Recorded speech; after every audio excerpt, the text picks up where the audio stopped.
The order came without warning. No press conference, no diplomatic notice, just a single regulatory update. And overnight, China's entire artificial intelligence future hit a wall. Washington didn't fire a missile, it didn't move a carrier, it moved a piece of paper, and that paper just changed everything. Because buried inside America's new chip export framework is a mechanism so brutal in its design that Beijing's top strategists are calling it the most dangerous economic weapon deployed since the Cold War. Here's what they don't want you to understand. This isn't about semiconductors. This is about who controls the future of war, money, and power. And America just slammed the door shut. Let's rewind 72 hours. The U.S. Commerce Department quietly circulated a proposal that would fundamentally rewrite the rules of global AI access.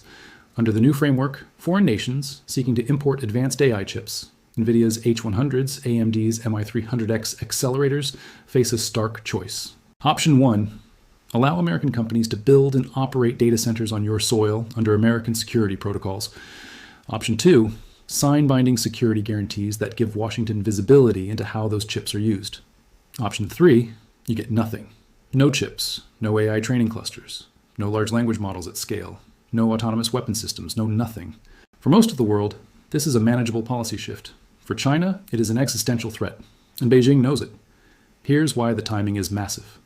For the past 3 years, China has been running a parallel race. On one track, domestic chip development, SMIC, Huawei's HiSilicon, the Ascend 910B processor. On the other track, finding every possible gap in American export controls to keep importing Nvidia silicon through third-party brokers in Singapore, Malaysia, and the UAE. Both tracks are now compromised. SMIC's most advanced node sits at 7 nanometers, technically impressive, but 2 full generations out behind TSMC's 3 nanometer process that powers Nvidia's Blackwell architecture. And the smuggling pipeline? The new rules don't just restrict direct exports, they close the re-export loophole with immediate effect. Any country that wants continued chip access must now certify end-use compliance down to the individual data center level. The gray market just went dark. Now let's talk about what China actually needs these chips for, because this is where it gets shocking. Beijing's military modernization plan, codified in the 2027 Strategic Objectives document, places artificial intelligence at the absolute center of warfighting capability. Autonomous drone swarms, AI-directed hypersonic missile targeting, electronic warfare systems that learn and adapt in real time. Every single one of these capabilities requires massive parallel computing power. An AI training run for a modern military targeting system requires approximately 10,000 to 50,000 high-end GPU hours. China's domestically produced Ascend 910B delivers roughly 320 teraflops of AI performance per chip.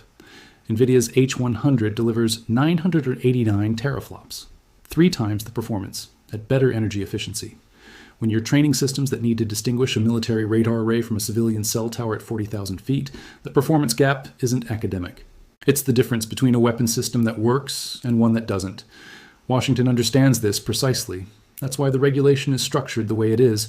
This isn't trade policy. This is targeted capability denial. Geopolitical stakes. 4-hour 530. But here's where the story takes a turn that most analysts are missing completely. China's response isn't panic, it's patience.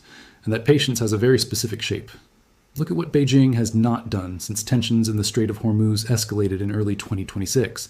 Iran fired drones at U.S. naval assets. IRGC gunboats surrounded American tankers. Iranian electronic warfare systems jammed GPS across the Gulf for 72 hours straight. China watched every single incident and stayed silent. No statements of support, no military posturing, no threats to U.S. carrier groups in the Pacific.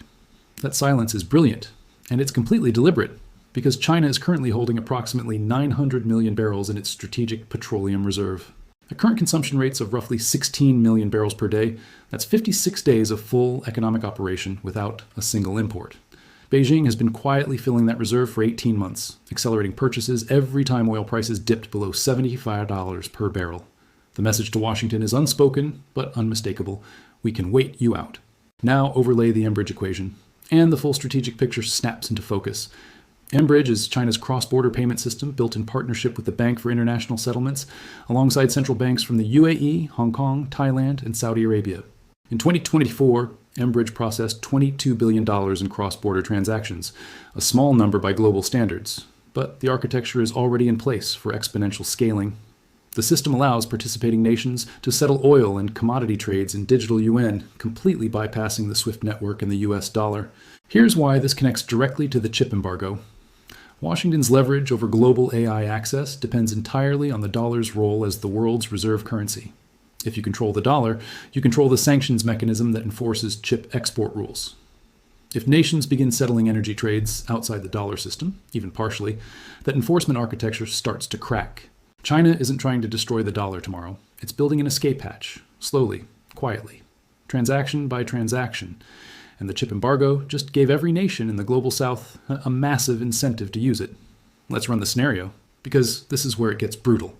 The US embargo goes into full enforcement by Q3 2026. China, already locked out of advanced chips, accelerates mBridge adoption as a retaliatory economic lever. Saudi Arabia, which has been expanding mBridge participation, faces a choice: align with Washington's chip framework and get AI access, or deepen mBridge integration and protect energy pricing sovereignty. Riyadh doesn't choose sides. It does what it always does. It extracts maximum value from both offers simultaneously. Meanwhile, in Beijing, military planners run their own calculation. If AI chip access is permanently denied, the 2027 military modernization timeline slips by 4 to 6 years minimum. That means the window for Taiwan contingency operations, before AI-enabled US defenses reach full deployment, begins closing faster than projected. Every month of chip denial is a month of strategic advantage lost, and here is China's one remaining move. Not military confrontation, not a direct challenge to US naval dominance. Beijing's desperate play is a coordinated economic ambush, using energy as the weapon.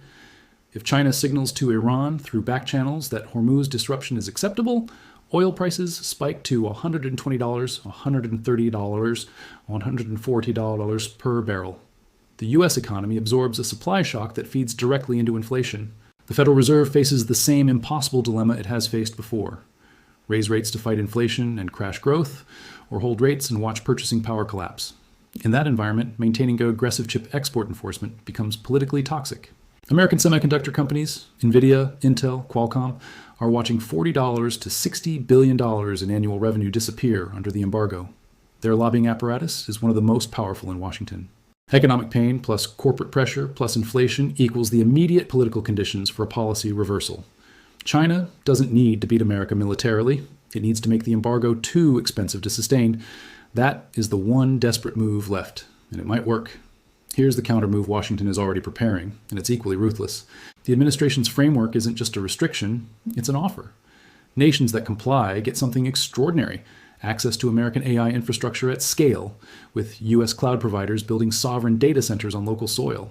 For countries like India, Indonesia, Brazil, and Saudi Arabia, this is a $1 trillion development opportunity. American AI capability embedded directly into their national infrastructure: hospitals, logistics networks, financial systems, military command and control. The price of that partnership is simple: you don't run Chinese AI systems on American chips. Washington is essentially auctioning the digital future of the developing world and pricing China out of the bidding. The nations that sign on get massive economic uplift. The nations that hesitate get left behind in an AI race that moves at a speed no domestic program can match.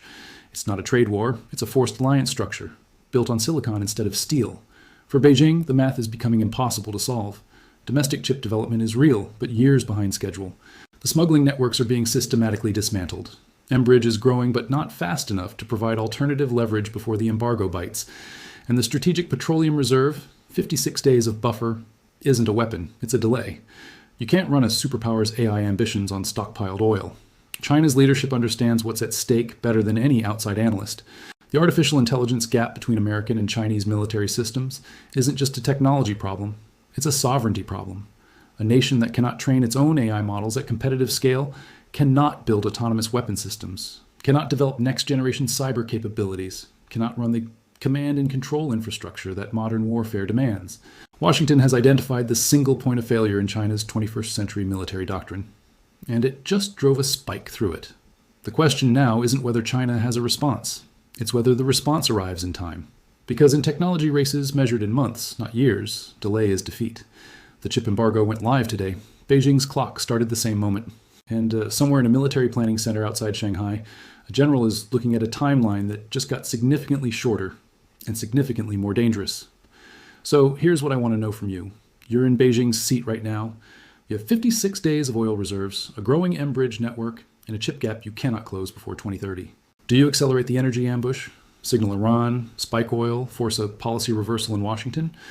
Or do you play the long game, absorb the pain, and bet that domestic chip development catches up before the military modernization window closes?